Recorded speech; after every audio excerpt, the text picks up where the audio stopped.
Hello, and welcome to the Liquidity event. We're your hosts, AJ. And Boris Yeltsin. Get it?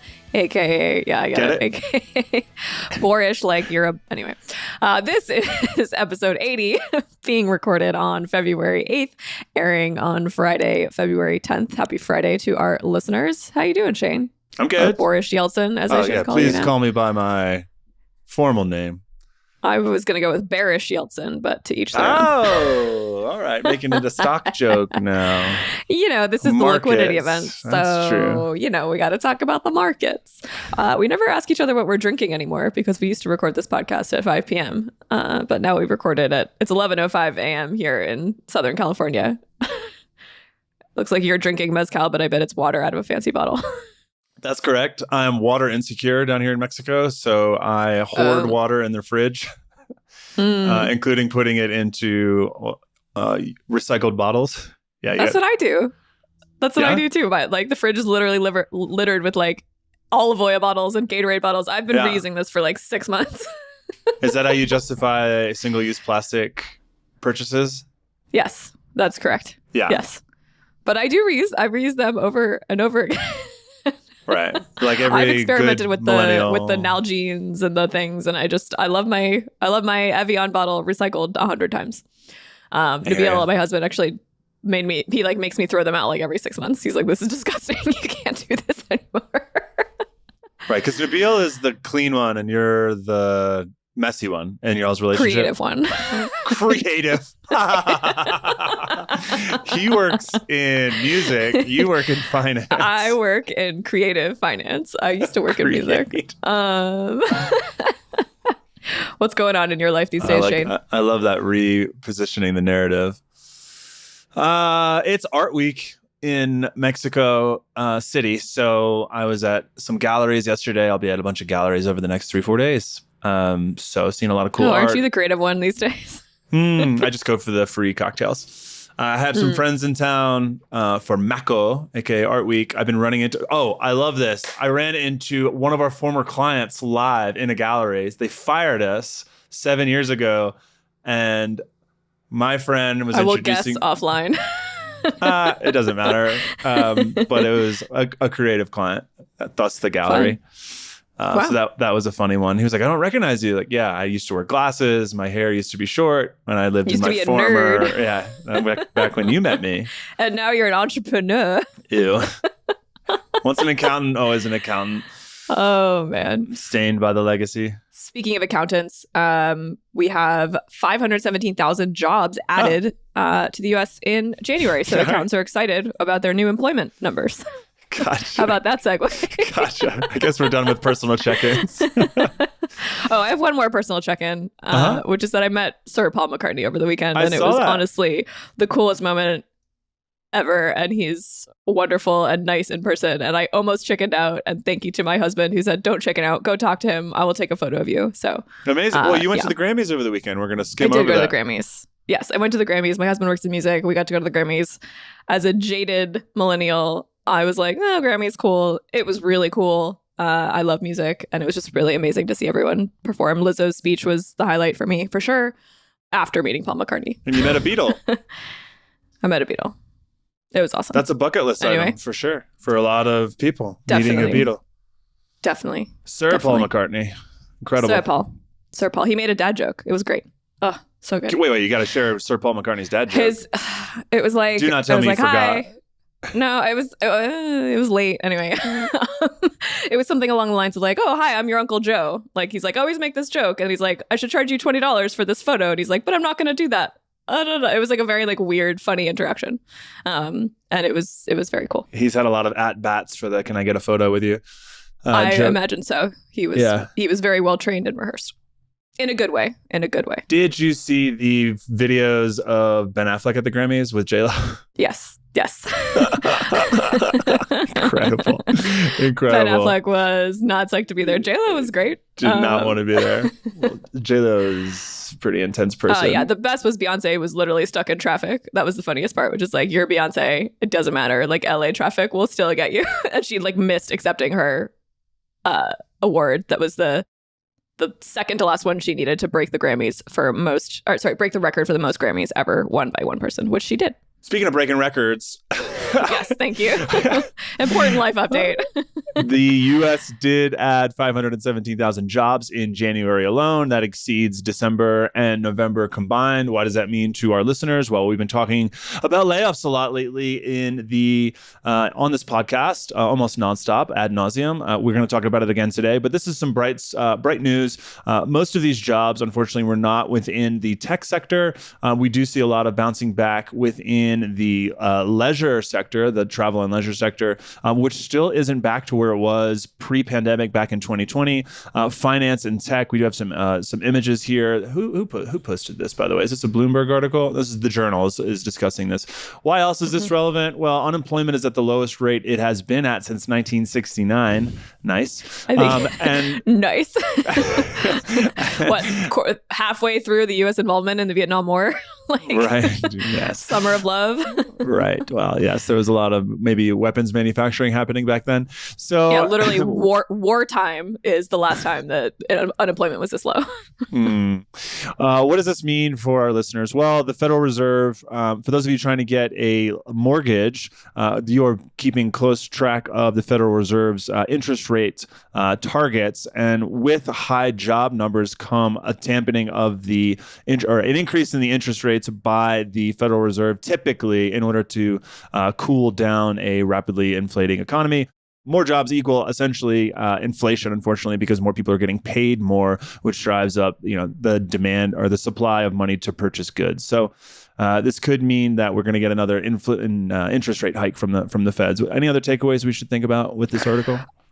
Yeah, I think, it's like positive news. Lots of jobs were added. However, like unemployment being this low is not necessarily a good thing for the economy. So unfortunately, there was projections that we should see interest rates start to come down in the second half of the year. But now a lot of economists are saying, well, actually, they'll probably just keep raising them the 25 basis points each quarter.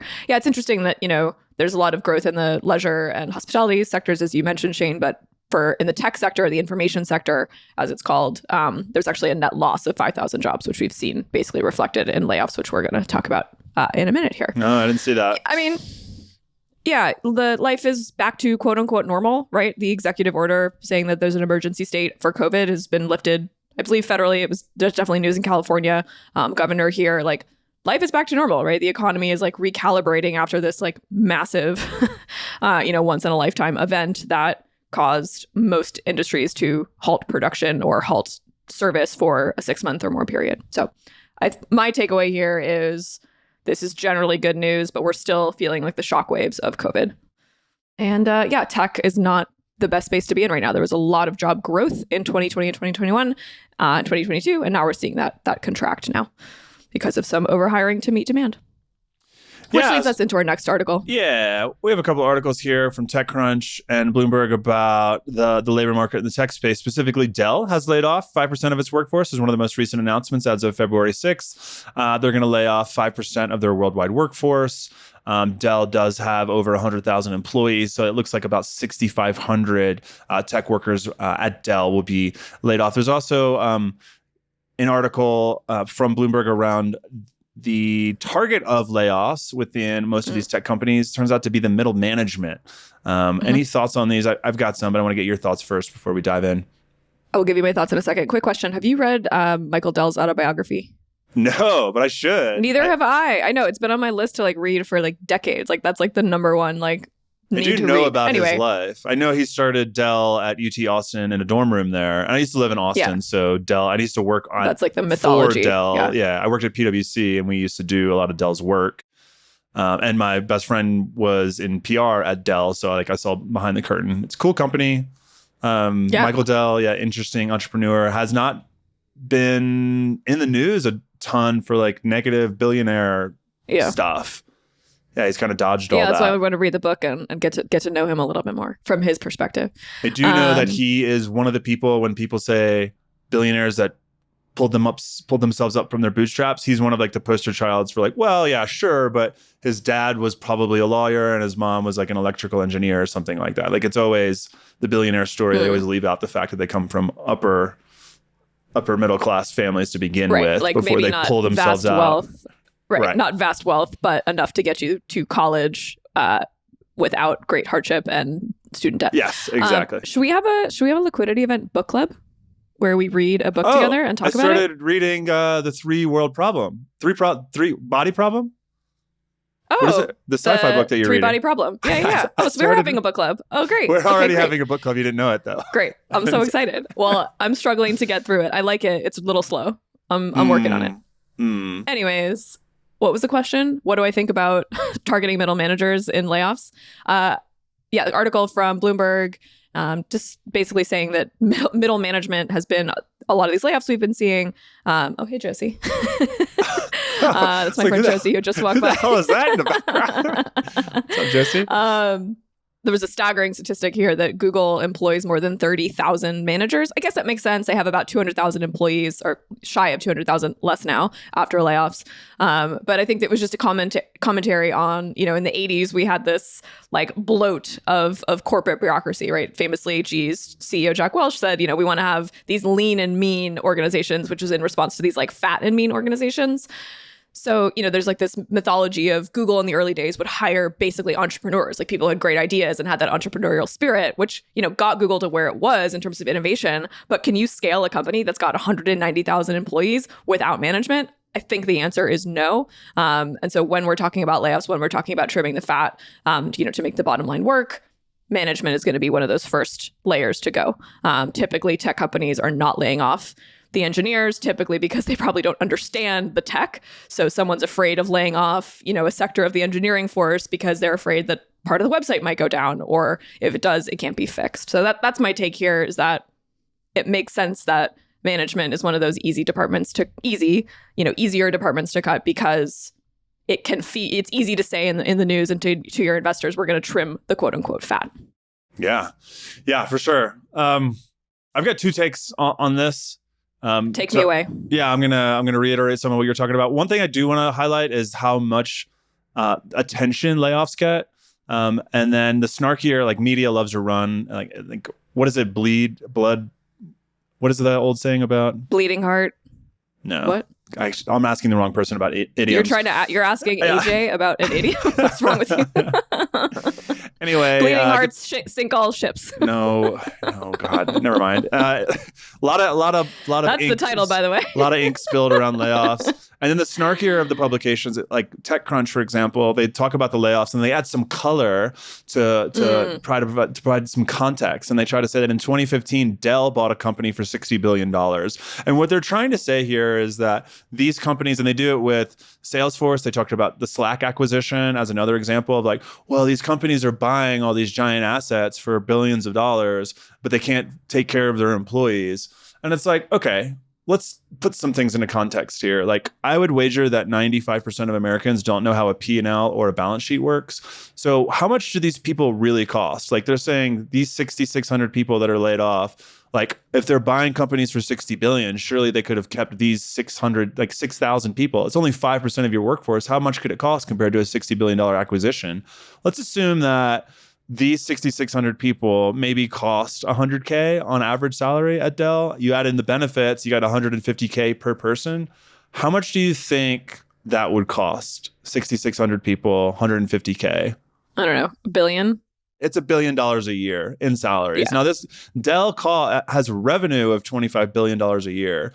So, like, you got to keep that in mind when you're thinking about these acquisitions. Also, with an acquisition of that size, you are literally purchasing something that's already created, like all the value of that thing, and it stays valuable. Like, it doesn't have to generate anything new, and you don't have to deal with managing that acquisition. I mean, obviously you do, and you probably have people there to manage that. But it's not apples to apples comparing an acquisition to your ongoing P&L expenses. Right. I mean, that's what we're talking about here, right? We're talking about like something that you can see on the balance sheet that's producing revenue versus a person or a department or a class of managers. You can't see that, right? You think there's this like nebulous idea that they're contributing to revenue somehow. But like this acquisition that you're talking about, yeah, they bought this conglomerate EMC for $67 billion. And last year they were already able to spin out just one of the companies from that and put it up for sale for $61 billion. That sale hasn't quite gone through, but like that's a pretty good store of value. Like, yeah, sure. Like just a small part you're able to turn around and sell for a profit a couple of years later. But yeah, I mean, look, talking about layoffs, obviously we're focused on the media and us dealing with our clients are focused on like the individuals, and like it's very difficult to go through a layoff both emotionally and financially, but bigger picture, but you do have to kind of zoom out big picture and think about like, what does this actually mean for these companies, for the economy in the long run? Generally, these are, highly employable tech workers who are going to get another job at a company that's in that innovation and growth stage. They're just at a company that happens to be in contraction phase right now. Is my take. Yeah. I mean, some other interesting stuff going on here is that the long-term versus short-term results of these layoffs. I mean, Wall Street loves to see layoffs because it means that you're trimming the fat. Meta shares jumped 24% in one day when they announced layoffs, and when Mark Zuckerberg said that 2023 is going to be the year of efficiency. Very important keyword there. Probably got run through 500 different PR firms, think tanks, or whatever. I'm surprised it made it through, honestly. Yeah, so big jump for Meta. And at the same time, I was interested to read this study from Wayne Casio of University of Colorado that says that the companies that actually resisted layoffs the longest during periods of belt tightening had the highest stock returns 2 years after the economy bounced back. So it's actually a nice short-term bump, but in the long term, it hurts you. So counterpoint, I found that interesting.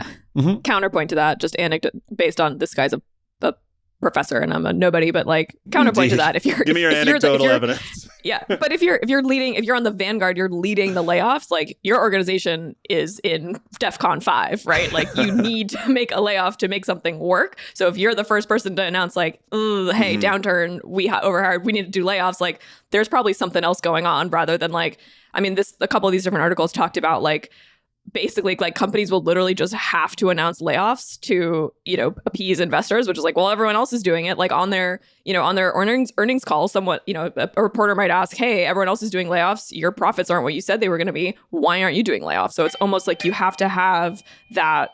There's my couch, by the way, everyone. I look forward to showing it to you in my next episode. a lot of activity at the Ayers household today. Anyways, yeah, lost my train of thought because my couch is here and I'm so excited. Speaking of supply chain issues, been waiting for that couch for 8 months. You're going to have to wait 20 more minutes, sweetheart. Anyways, totally lost my train of thought there. But yeah, anyway, let's move on from layoffs. But we do have another Google story that I would like to talk about, which is this antitrust lawsuit against Mr. Google.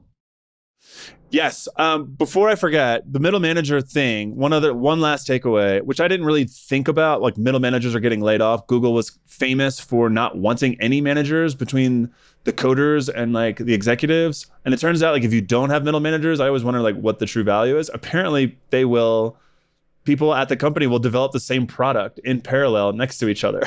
Like people were bringing products to completion to upper management at Google and like someone else had already done that. So I guess managers are useful for stuff like that, making sure that literally just to like avoid duplication. Like that's a pretty good use of time. But like do the math though. Like does 1 + 1 = 2 in that situation? Like did you actually, who cares if you develop the same thing twice? Like maybe one was better. Maybe that's innovation. I don't know. I've got devil horns today advocating for the other side. Yeah, I hear you. So anyway, Google is also under the crosshairs of 8 states' attorneys general, as well as Merrick Garland, for monopoly abuse. Congrats powers. on getting the punctuation right there. Thank you. There's no couch delivery happening in my house. I'm fully focused. Oh, boy. Yeah, so Google antitrust, I don't know. Google built search, right? They built this thing, they innovated that many of us rely on every day in our lives. Like they created this product. Like should they get to own that because they thought of it? Should they get to own all the revenue from the ads that result from that thing that we all use almost exclusively? We have Bing and ChatGPT coming together to try to eat Google's lunch. But for now, Google is the, some would say, monopoly on search. Anyone that believes that more than 85% market share is a monopoly, yes. Of course, totally, yes. They have 80%. Yes, decades. I'm on board with them being the monopoly holder in this space. But the more I read about this case, like the more I just have these like conflicting catch-22 ideas, which is like they created it, they should own it. Who cares? But like at what point does healthy competition at what point and should the government ever step in and say, hey, like you have price controls over this complete, over this industry? Yeah, I think they lost. The government, state attorney general of Texas lost a similar case, antitrust case against Google a few years ago. It's looking like they're making similar arguments, and the attorneys at Google are stating that they're making similar arguments and they expect to win this case as well. There's a 153-page document detailing how the scam works, in quotes, because I don't understand how it works. And you read all 153 pages? I did not. There is a fun quote from a Google executive. That's a book club for next week. Yeah, sure. That describes it himself. A Google executive said, the analogy would be if Goldman or Citibank owned the New York Stock Exchange. That's coming from inside the house. So I find that coming from inside the computer. I find that funny. I whichever way this case goes, I am curious what the result would be. What would be the spinoff? I guess YouTube would probably be spun off? Would be one of the another really great acquisition, right? That was of course. Yes. That was an acquisition decision made DoubleClick being a decade ago. The acquisition that supposedly started the beginning of the end for competition in the space back in 2008. I forget who founded DoubleClick, but they were, I think, 24 years old and they're a multi-billionaire at this point. Probably still in the market. Probably single once again. Anyway. Speaking of high income earners, we have a fun New York Post article about the Wall Streeters' bonuses being slashed. It's all over Instagram. All the memes are coming from the Wall Street accounts about how small their bonuses are. You're playing a tiny violin for the Wall Streeters. I was playing a tiny violin. Yes, I was. Yeah. I mean, I get it. It's bonuses are slashed. The expectations were not met. This is classic. I based my life around getting this bonus, which for some folks could be 7 or 8 figures in some cases, and didn't show up. Now I can't afford my lifestyle. Yes, we can laugh at them and say, well, your lifestyle includes a mega yacht, but the salary and the bonuses for the past 10 years included that lifestyle. So I have a music tie-in here for you. The CEO of Goldman Sachs is a DJ. I'm sure you know this. Yes. David Solomon. He plays it like Burning Man and shit. He got exclusive rights to Whitney Houston's I Want to Dance with Somebody to remix it because supposedly one of Goldman's clients, one of Goldman's clients is the owner of those rights. So they had inside track to granting those rights to him. So I love that song. Find that very funny. And I bet the remix is going to be trash, but I would like to be convinced otherwise.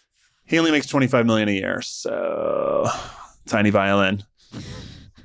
Speaking of Wall Streeters and high income earners in the New York area, they're leaving.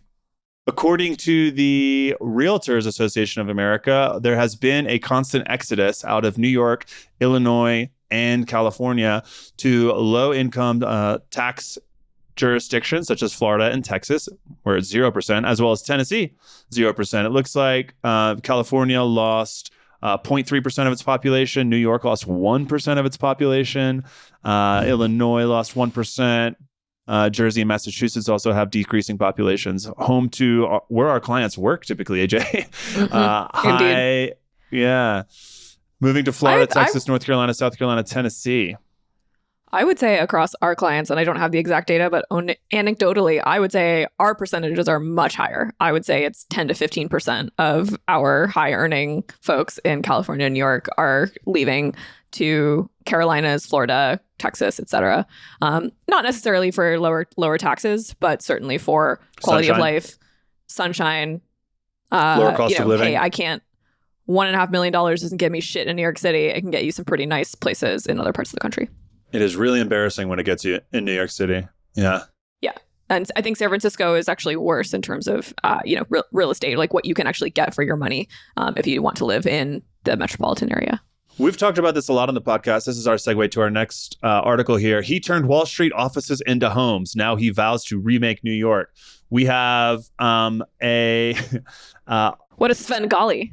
Yeah. We have a Ukrainian Jew that moved to New York in the Same. Queens. I know. I wanted to bring this up. Typically, I don't get into this, but his father was a Holocaust survivor. Now he's in his mid-60s. Yeah. He's converting office buildings. I've talked about this so much. Like, why is rent in New York so expensive? Like, everyone left. Yep. Why the hell is it now? Okay, I see the couch. It seems to be the couch is being delivered, folks.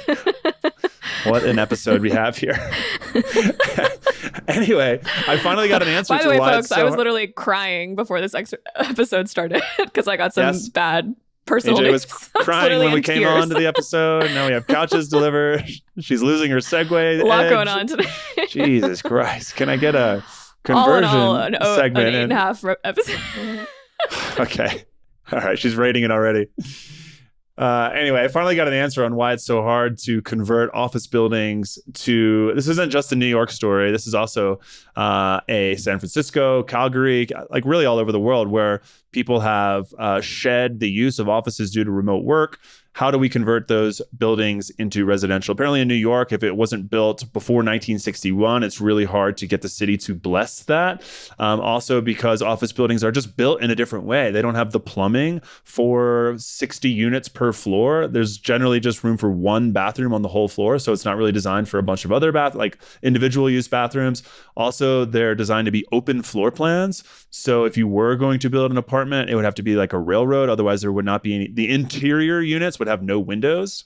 Oh, yeah, that's not ideal.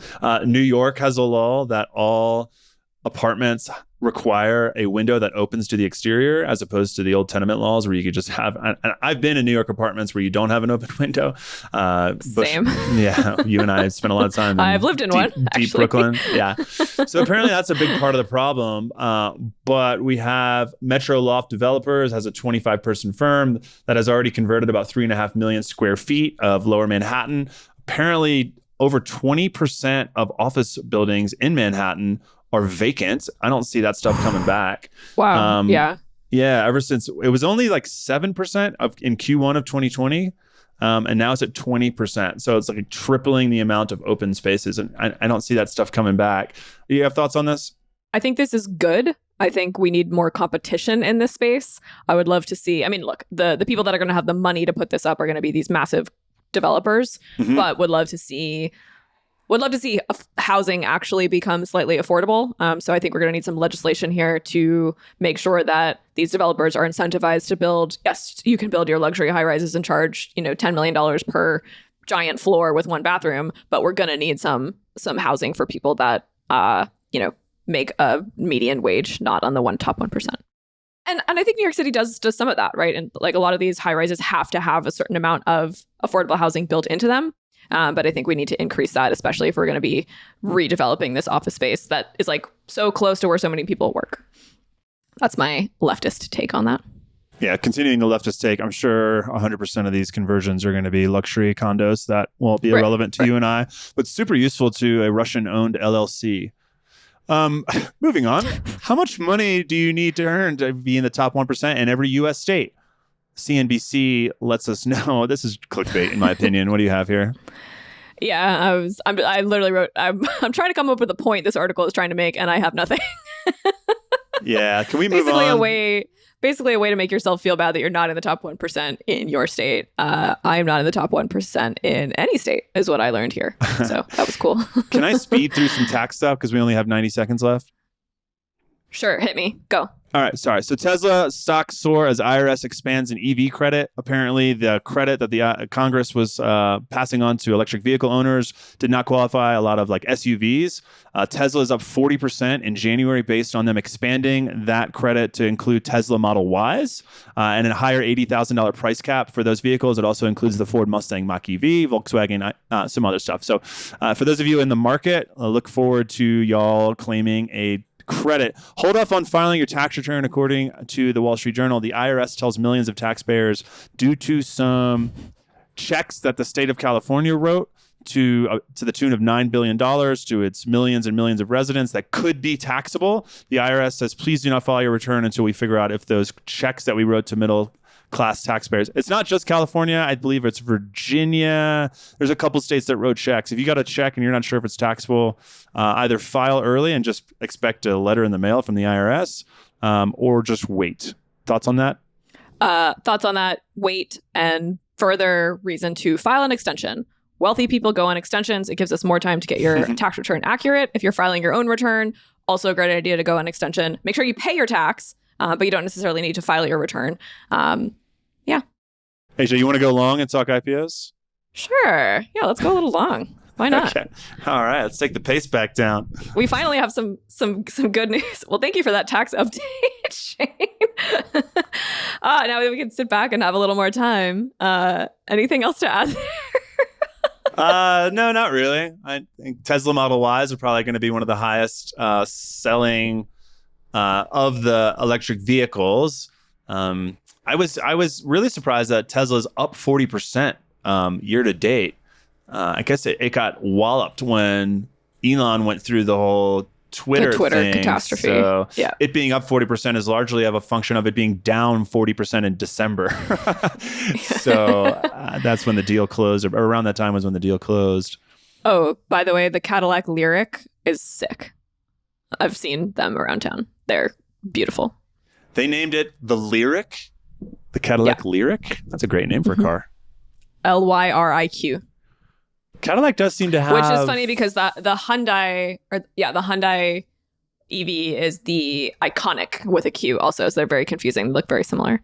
It's funny, every time I go out to the West Coast, I always forget how into cars I am. Like living in New York City, I don't drive a car. I'm like very into cars. Like I grew up being into cars. Like it's just part of like driving culture in Southern California. But I was like walking down the street the other day. I was like, can I name every car by looking at it? And I did. And I was very proud of myself. So anyways, this is now Car Talk, brought to you by the Liquidity. Thank you, AJ. Thank you. Super useful information here. For someone who doesn't own anyway, super useful. Moving on to useful information. We finally have some great news in the IPO space. We had our first $100 million IPO of 2023, and really our first $100 million IPO in a long time. We actually had two of them. We had Skyward Specialty Insurance, a property and casualty insurance provider. They do things like insure truck fleets and big factories, and they had a very successful IPO. Price remained stable a few weeks after their debut. We'll see how that goes, but this is a very welcome breath of fresh air, a very welcome success story in our drought of IPOs, which has been in place since really March of 2022. We'll see how that performs. Interesting space to be in, property and casualty insurance. They really make I think the reason this was successful is because they're so well diversified. From their investor deck, they say, we are nimble and adaptable and leverage technology to enable superior risk selection and claims delivery. So basically they have a technology platform. I imagine there's some kind of algorithm to assess risk that's made them successful and profitable, where other insurance companies have struggled. Curious to see how they deal with natural disasters such as fires in California and really rain in California, and a lot of the things that have sort of like acts of God, and how those play into their payouts. So I'll be watching them over the next couple of years to see how that IPO does after its debut. In not so great news, Lionel Messi, soccer player, right? Yes. Arguably the most famous athlete of all time ever. Yes. So his lifestyle brand MGO Global debuted on the Nasdaq last month. Unfortunately, they're ending the month with a 52% loss over their IPO price. So that was the bottom of the IPO market. But generally, highs and lows. Highs and lows here at the Liquidity event. The second $100 million IPO was completely forgot who they were. So we'll talk about that next week. But what's really exciting to me is that we have 18 new S1 filings. So we have 18 new companies putting their flag in the sand and saying, we are planning to go public soon, as long as we get through this regulatory interrogation period. Here are all of our financials, and we would like to take our shares to the open market. So hopefully we should see IPOs tick off in 2023. Signs are pointing in the right direction. And the IPO index that we track, provided by Renaissance Capital, they're actually up 16% this year, which is even higher than the S&P 500. So I'm feeling posy right now. How about you? Yeah, kind of a left turn, but just speaking of property and casualty insurance, it just made me think about the earthquakes in Turkey and Syria, which are obviously horrible, horrible disasters. But I'm super proud of the Mexican and Japanese disaster relief teams that both hit the ground running immediately after they found out and flew straight to Turkey and Syria to assist with the recovery efforts. And I just wanted to say that I'm proud of them for doing that. And that is one of the bright spots of a super terrible accident that's happened over there. And thoughts and prayers, and et cetera, all go out to those experiencing that. Yeah, great point. Yeah, worst earthquake in 100 years. So catastrophic. destruction across Syria and Turkey. So yeah, just devastating, heartbreaking. And on that note, thank you folks for listening to the Liquidity event. You have been a great audience. Sorry for the disruptions today. But you can always email us at liquidityevent@brooklynfi.com. You can leave us a voicemail at memo.fm/liquidityevent. We will play that on the air. And show notes can always be found at brooklynfi.com/episode 80. We'll see you next week. Adios.